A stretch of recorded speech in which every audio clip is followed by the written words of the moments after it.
Gekyo. Hello everyone, Namo Myoho Gekyo. Good of you to be here. The workings of Brahma and Shakra. Should be an interesting go show. Just as a note before we get started here, every now and again I remind myself and all of you my purpose in doing these videos. Number one, to make these teachings of Buddhism a little more accessible with plain speaking insight from my 40 some years of practice, and just my urge to demystify what all too often we humans in samsara like to make mysticism out of things, and there just isn't any in Buddhism. It's very straightforward. It's very meticulous, and really, the more you study, the more obvious it becomes. But what it makes most obvious is our human penchant for complication. Man, we like to make things complicated, and in doing so, we complicate things further by making them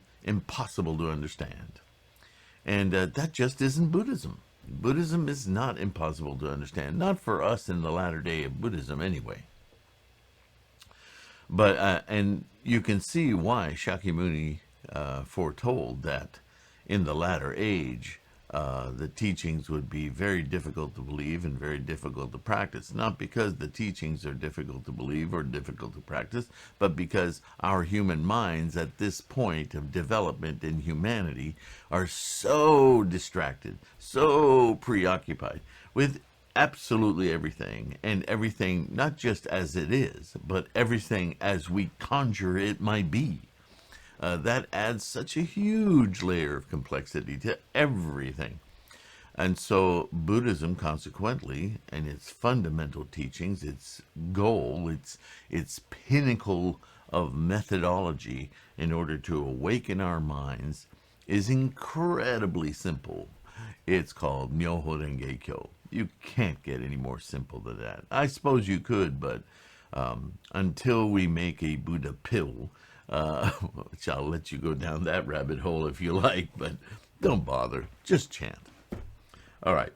So I did want to mention that there are many sutras. I've been concentrating on the extant writings of Nichiren, many what we call the Gosho, and there are many extant writings and letters and treatises from Nichiren. And I wanted to create a video library of discussion on each and every one of them. So this is what you're in the midst of. I've made a tremendous dent in all of it, and we're well past the halfway point, but there's still quite a few more. And just so those of you who may be new to this channel should realize that I have made playlists. And if you go to my head page on this YouTube channel and look under the playlists, you'll see some that say, well, the one I want to point out in particular is the Lotus lectures. That is a chapter by chapter opening and closing to the Lotus Sutra, and chapter by chapter of the Lotus Sutra analysis and discussion, just like these Gosho. So those of you who just want to understand the Lotus Sutra better, or get some other insights to help you along in your study, go to that playlist, and you can pick and choose or go in order, whatever you like. There are also other playlists that are just an assemblage of Gosho and Sutra and me just exploring actual concepts, basic concepts of Buddhism, and they may start you down a different playlist and so forth. So please check those out if you need some variation from constantly reading Gosho and Nichiren's point of view on the Lotus Sutra. You may want to go and look into the Lotus Sutra specifically, or the Vimalakirti, or the Lankavatara, or maybe the concept of the 3,000 realms has eluded you for years, as it did me. And it took a great deal of study and research in my own affinities, because we all have our own paths, and perhaps my affinities relate to yours, or maybe they'll open up new paths of understanding for you. So I encourage you, look around. Otherwise, also know that I've been endeavoring to take all of these videos and strip the audio out of them and make that available as a podcast. So you may not have the time to just sit and watch an entire video all the time, every day. You can download the audio, and then you can listen to it in your car. A lot of us spend a lot of time in our cars, right? Or in your wood shop as you're doing stuff, listen to my voice droning on about these different subjects as you do something else. The amount of focus you put into your study is up to you. And so I just want to make this compendium of opinion and practice and insight available to you for you to chew on in your own way. And thereby lies the rub, because we all understand things slightly differently. So that's what the comments are for. Podcasts don't have comments, so please use this channel for comments, whether it's on YouTube or Cocoscope or Tumblr, or wherever you find these videos. Your comments help me deepen my practice, and in whatever way I can respond. I just responded, made an entire video in response to an email that I've gotten from one of you that resonated with several voices I've heard in the past, and I thought it was time I talked about that issue again, about how to deal with differing opinions or confrontations from Buddhists and non-Buddhists, right? How do we behave? How do we handle that, right?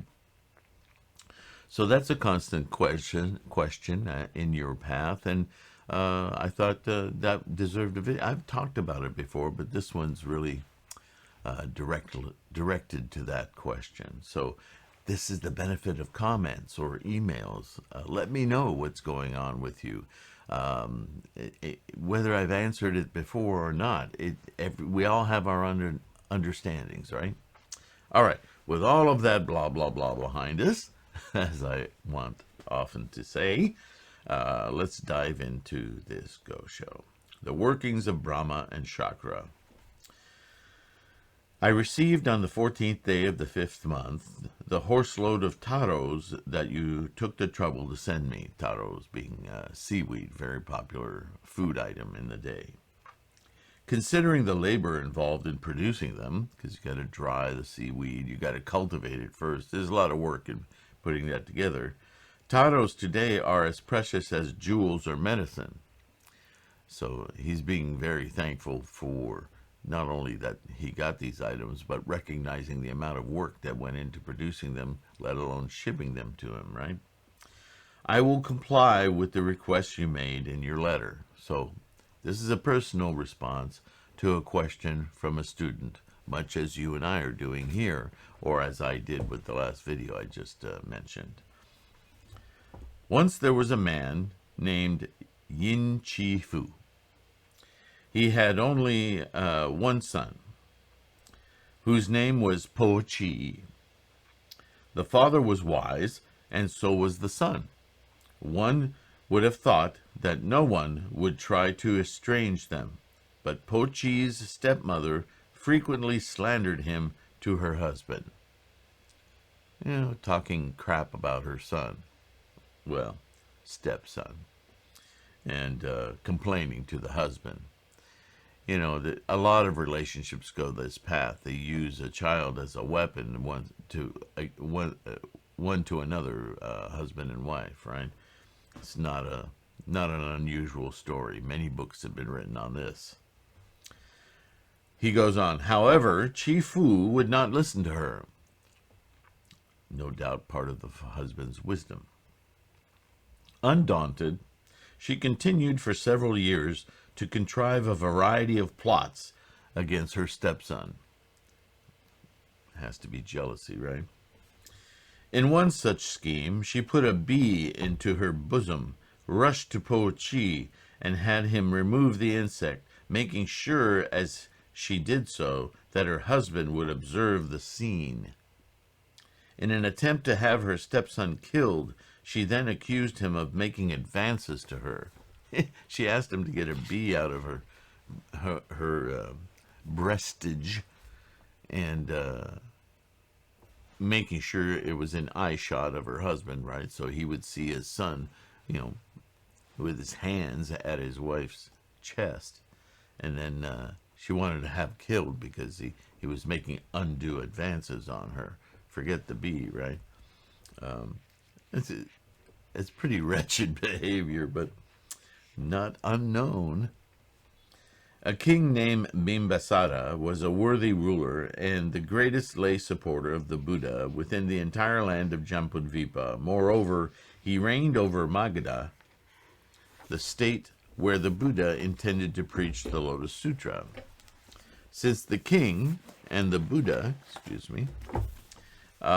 were thus united in mind, it seemed certain that the Lotus Sutra would be expounded in Magadha. A man named Devadatta wished to prevent this by any means possible. You remember Devadatta, right? But all his attempts ended in failure. After much thought, he spent several years befriending King Bibisara's son, Prince Ajatashatru, and gradually obtained his confidence. Then he set out to estrange father from son. He deceived the prince into killing his own father, King Bimbisara. We know this story from the Lotus Sutra and other accounts, right? Now that Ajatashatru,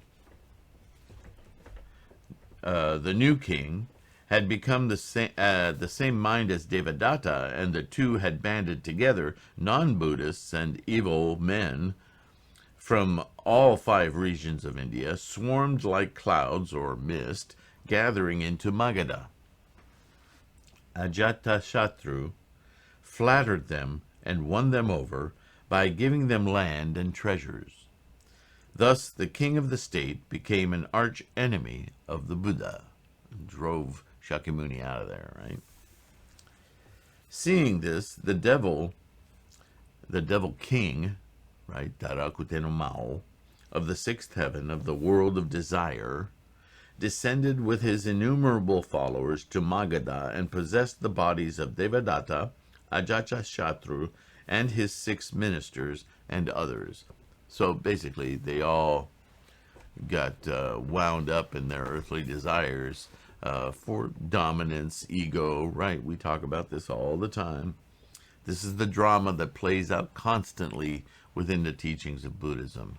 The mind of samsara versus the mind of wisdom, of Buddha-ness, of clarity. This is the passion play of all the Dharma, constantly reminding us, humans in samsara, that we're completely locked into our desires and our mechanisms, more importantly, of desire. It isn't that you desire this or that or the other. It's the formation of that desire that Buddhism seeks to address, to quiet, to cease. Not that you can't have those things. You're human. Those things, many of them, are essential to your comfortable life. But if they become what upholds your life then is meaningless. It's slavishly following those desires. And Buddhism says, stop being a slave to your desires. Own them. They are things that you need to eat. You need sex. You need to have a roof over your head. Desires are not all inappropriate. What's inappropriate is your attachment to them. And what requires of you to learn to detach yourself from those desires is Buddha wisdom, your Buddha-ness, so that you can see with clarity how these things operate in your life. They by themselves are not happiness. They simply sustain your samsaric existence that you can now address to your highest potential, your Buddha-ness, your Bodhisattva way. This equals a peaceful, wonderful, non-suffering life, because the things that support this life are no longer sources of suffering. When you're attached to something, it leads to suffering, always. Right? Because the attachment itself is suffering. It is succumbing to something other than your highest potential, your Buddha mind. Follow? That's the whole lesson here. Always it's the lesson. So let's read on. Therefore, although these people were human in appearance, they wielded the power of the devil king of the sixth heaven. They were more boisterous, frightful, and alarming than a high wind flattening the grasses and trees, a gale stirring up waves upon the sea, a great quake jolting the earth, or a huge fire devouring one's house after another. Right? This is a very dangerous place to be in life, a slave to your desires. This is a hugely powerful thing, right? It feeds on itself. Talk to anyone with an addiction problem, because, believe it or not, you are an addict. You as a human being are addicted to food, sex, breathing, housing, all your desires are addictions. The desires aren't bad. It's not bad to have a nice car. It's not bad to have a wonderful lover. All of these, to have a wonderful meal and good food. It's not bad, essentially, to have those things. They are part and parcel of being a human being and living comfortably. But you can't be comfortable if those things are always the satiation of attachment and desire. If you see them for what they are, fuel, procreation, safety, those kind of things, conceptually are very supportive of human life. And that's a good thing, because the life part of that statement is precious. It's the only opportunity we have, the Sangha, to experience the pinnacle of that experience,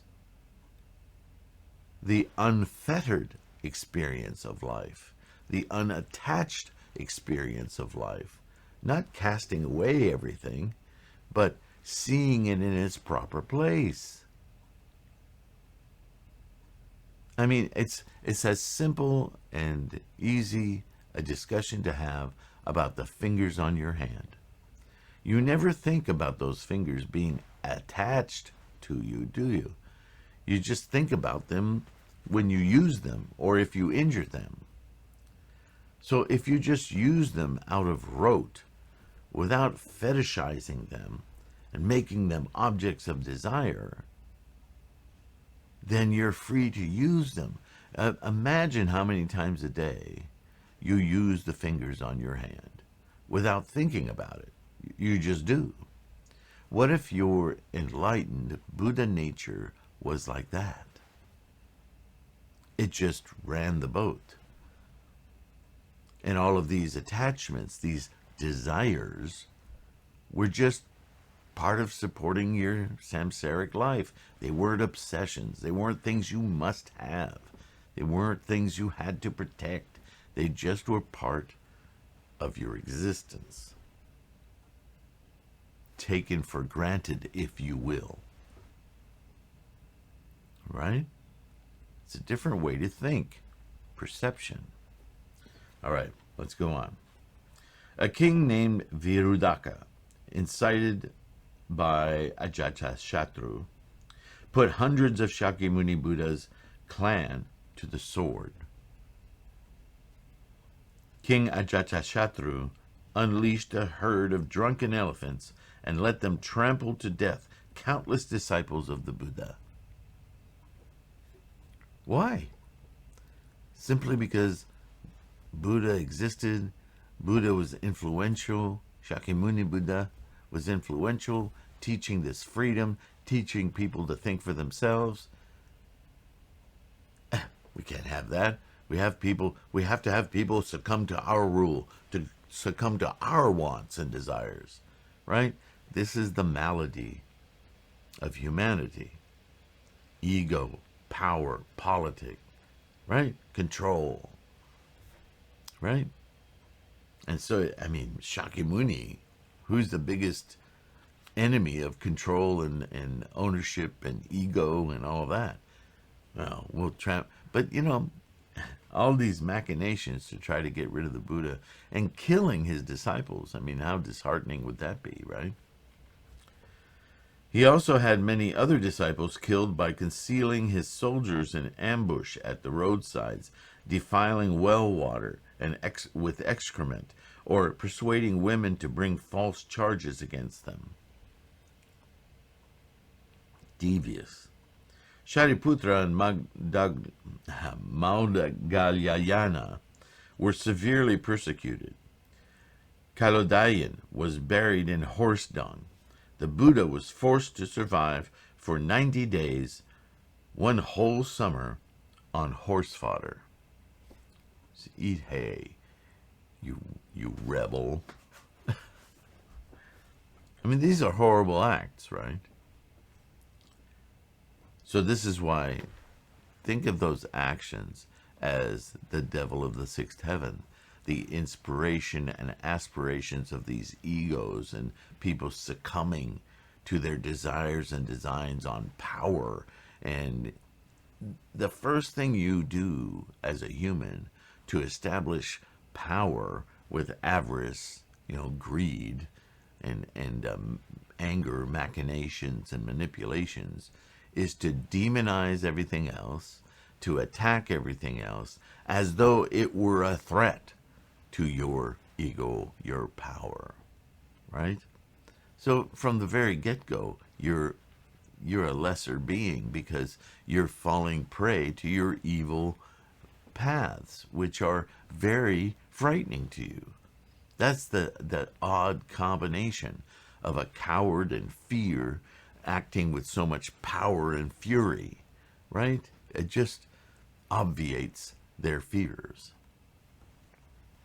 Or our fears, I should say, because we're all in that same boat, right?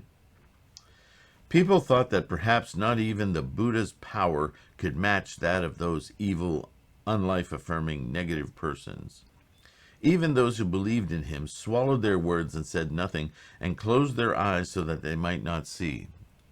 Yeah, we see that throughout history, don't we? They could only wave their hands helplessly, speechless with dismay. Finally, Devadatta beat to death the thus come one Shakyamuni's foster mother, the nun Utpalavarna, and then caused the Buddha's body to bleed. He struck the Buddha. Under these circumstances, there was no one who would side with Shakyamuni Buddha. And yet somehow, despite all these many persecutions, the Buddha at length managed to preach the Lotus Sutra. A passage from this sutra states, quote, "Since hatred and jealousy toward this sutra abound even when the thus come one is in the world, how much more will this be so after his passing?" Now these are the words of Shakyamuni. I want you to think about that for a moment.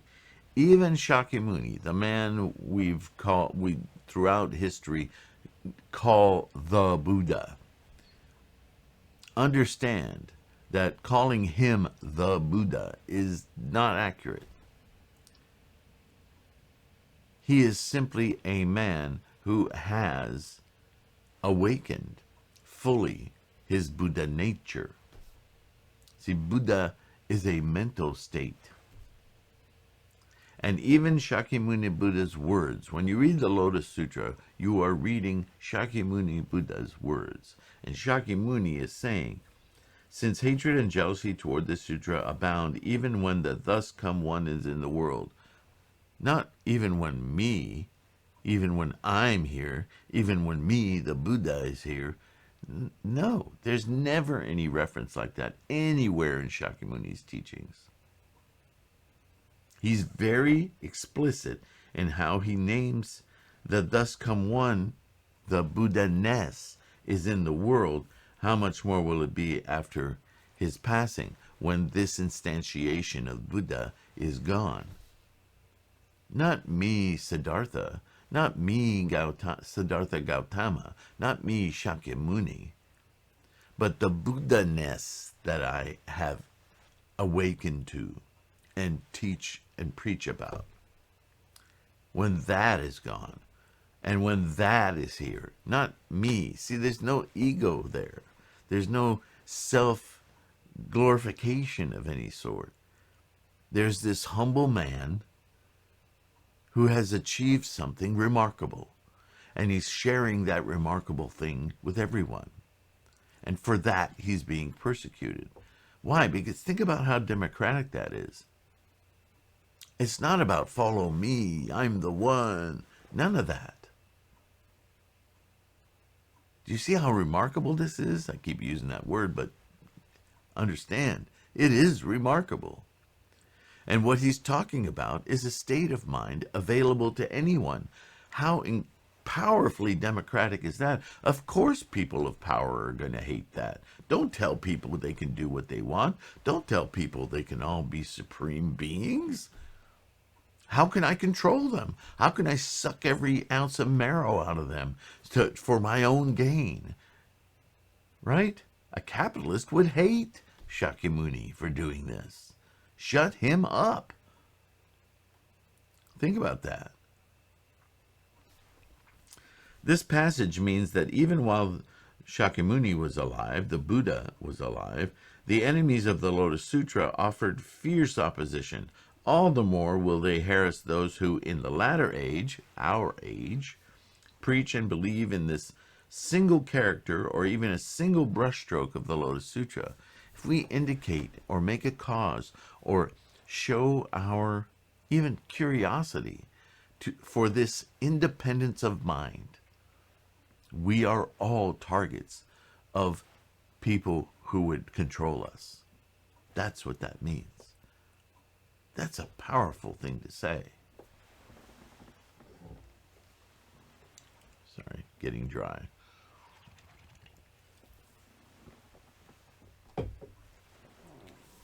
Understand this, we go over this over and over again in all of these Gosho, all of these stories, all of these sutras.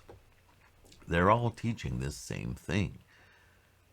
Why so many stories? Why so much scholarship? Because, again, the word innumerable, right? The Shakyamuni used words like this all the time, or rather, his Buddha used words like this all the time. His Buddha wisdom used these words, understanding that each and every one of us has our own unique little insights, our own little triggers of thoughts that lead us to these brilliant moments of simplicity and clarity. And our object of practice is to stay in that clarity more and more while we live in this samsaric existence. That's why it's called awakening. In light of this passage, it would seem that no one during the more than 2,220 years since the Buddha expounded the Lotus Sutra has lived it as the Buddha himself did. Only one who has met with great persecution can be said to have mastered the Lotus Sutra.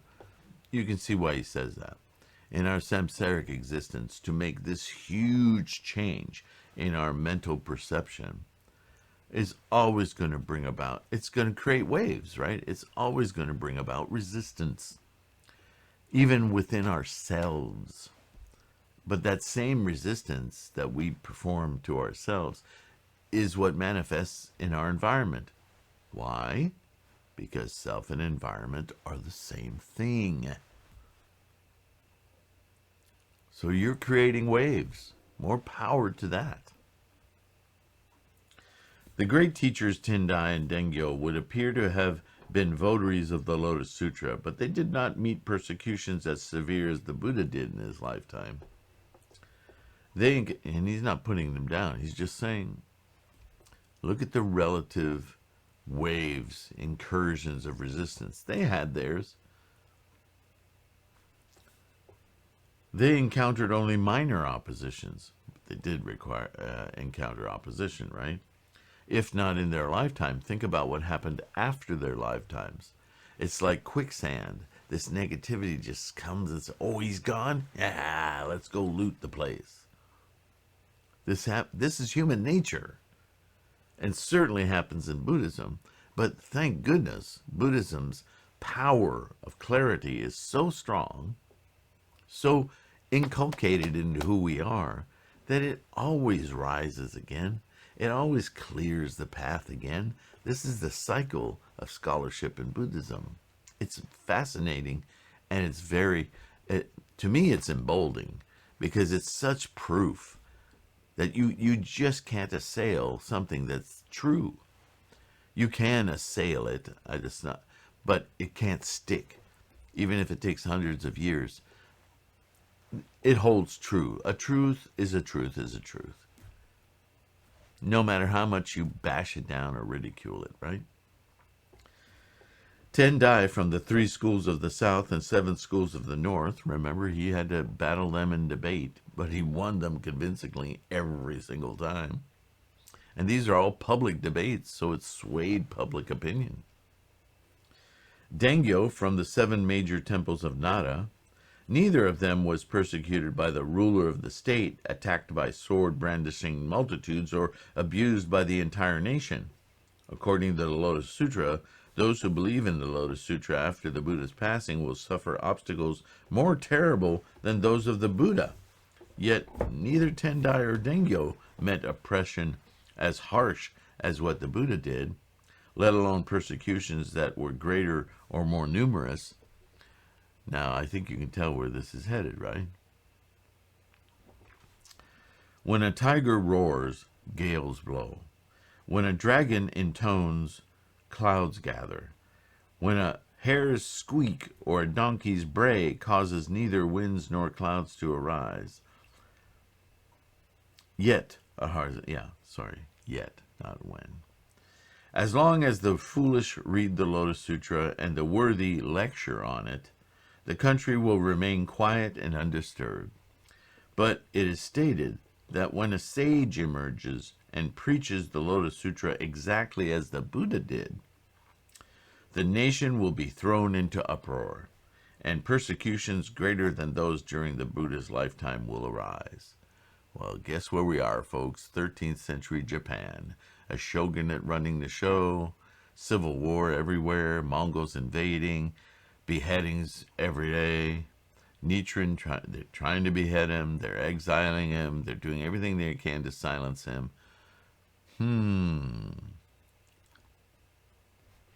Sounds like Magadha, 2,300 years earlier, right? Now, I'm not a worthy, let alone a sage. There's Nichiren really making the point again. He's just a man, or a human, like you and I, right? Male, female. That's just an irrelevant point. That's just genitalia. We're all humans equally, right? So, as he's saying, I'm not a worthy, let alone a sage. He doesn't apply a sex to that. I am the most perverse person in the world. However, my actions seem to be in exact accord with what the sutra teaches. Therefore, whenever I meet great difficulties, I am more delighted than if my deceased parents had returned to life, or than one who sees the person one hates meet with some mishap. I am overjoyed that I, a foolish man, should be regarded as a sage by the Buddha. Not by all of you. I mean, I appreciate the praise, but Again, this is very doctrinal.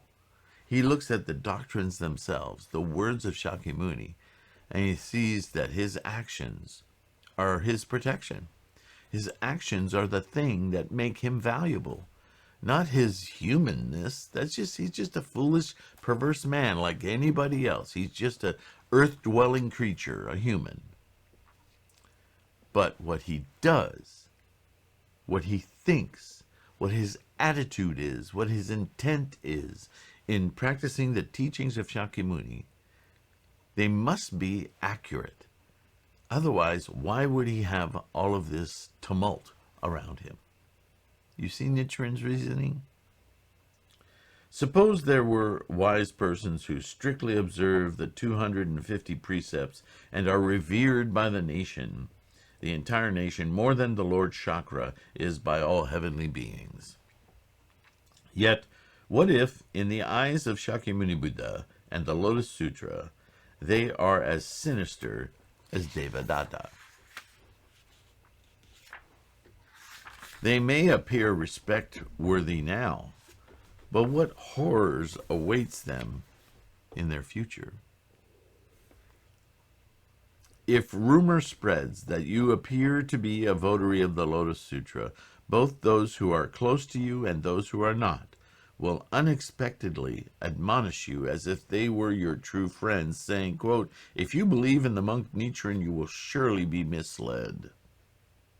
You will also be in disfavor with your Lord." End quote.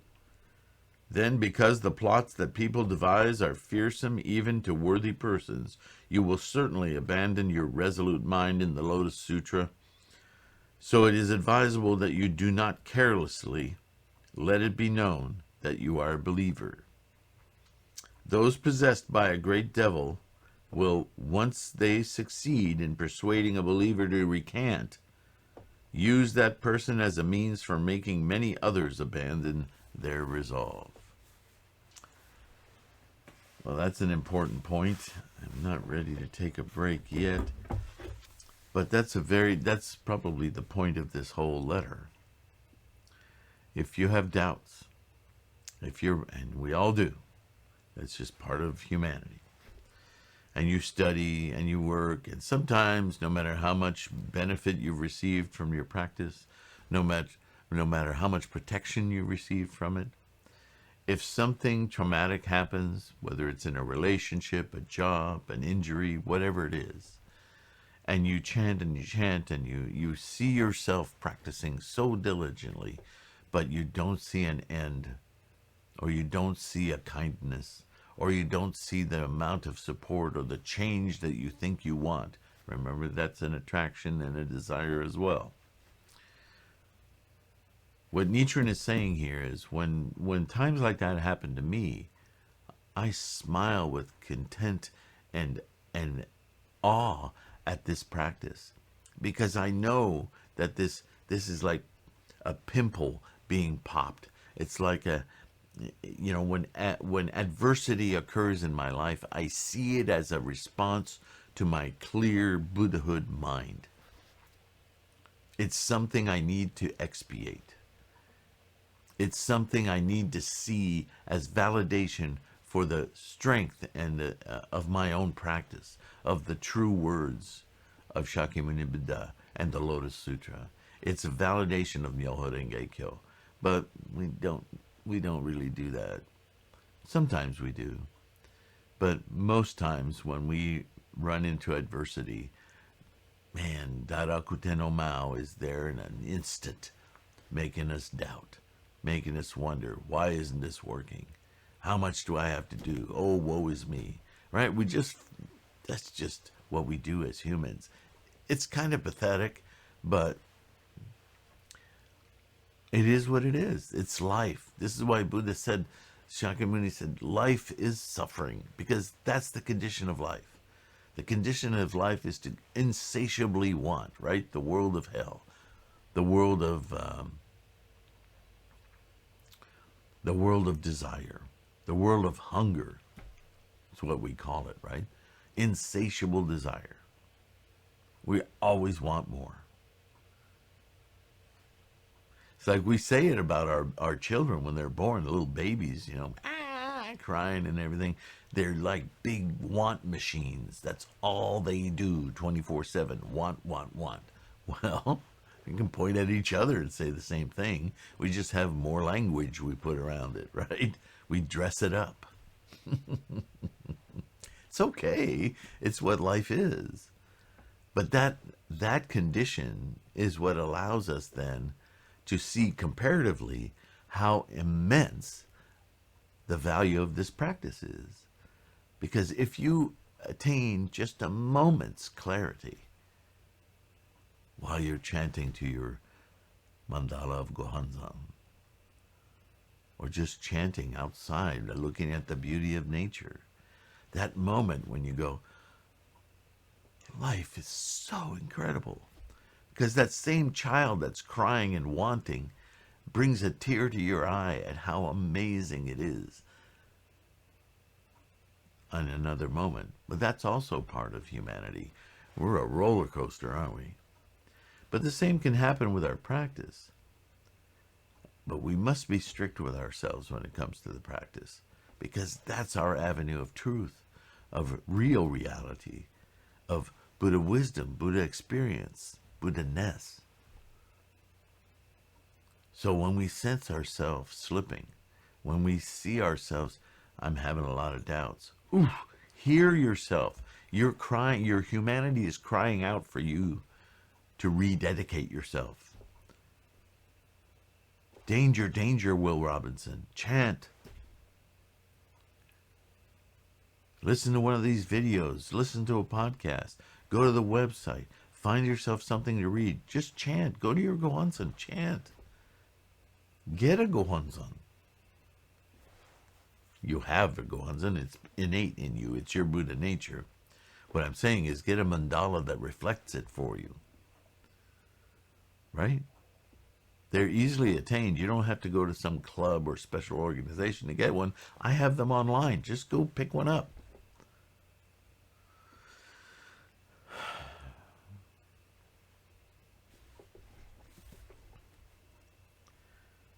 Shobo, no Tobo, and the lay nun Nagao were once Nichiren's disciples.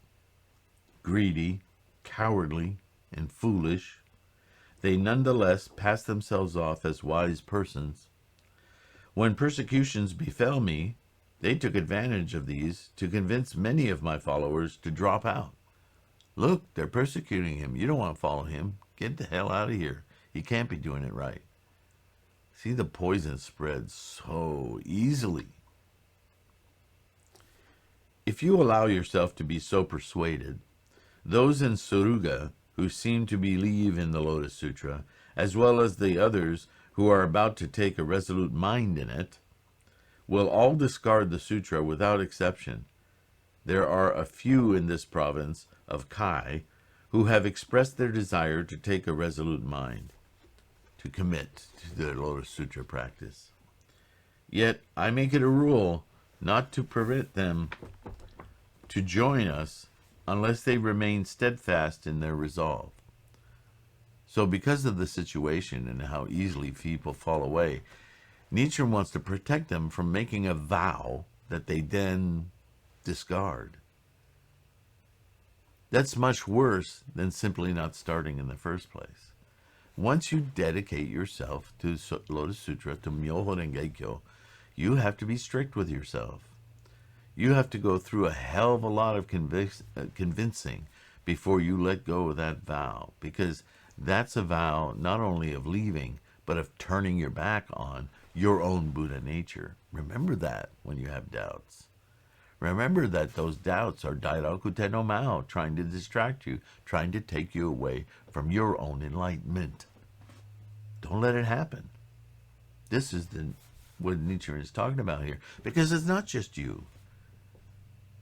You, whether you're actively doing it or not, remember the aura that we put out, our environment? We feed that destructive energy into our environment. It's not just about you. We're all connected. So for the sake of the Sangha, find a way to rekindle your spark. Find a way. Find an insight. Your practice will leap from your effort. I promise you. It always happens this way. Some people, despite their shallow understanding, pretend staunch and resolute mind and speak contemptuously of their fellow believers. That's not a good idea either, right? I'm better than you. That darn ego thing shows up all the time here. Thus, often disrupting the resolute mind of others, right?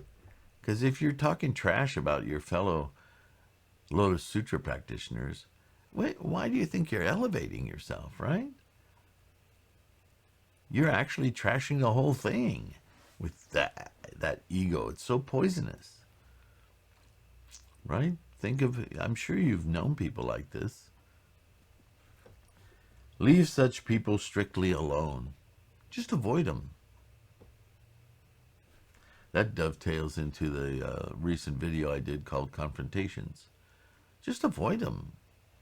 They're not aiding you in your practice, or maybe they're aiding you in your conviction that, I don't need to be around people like that.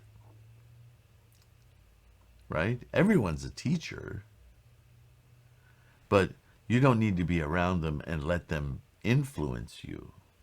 That's what Nichiren's pointing out. The time will certainly come when the workings of Brahma, Shakra, and the other deities and the entire Japanese nation will simultaneously take a resolute mind in the Lotus Sutra. It has to happen. At that time, I am convinced many people will insist that they too have believed since the very beginning. Oh, I knew it all along. Humans, what are you going to do?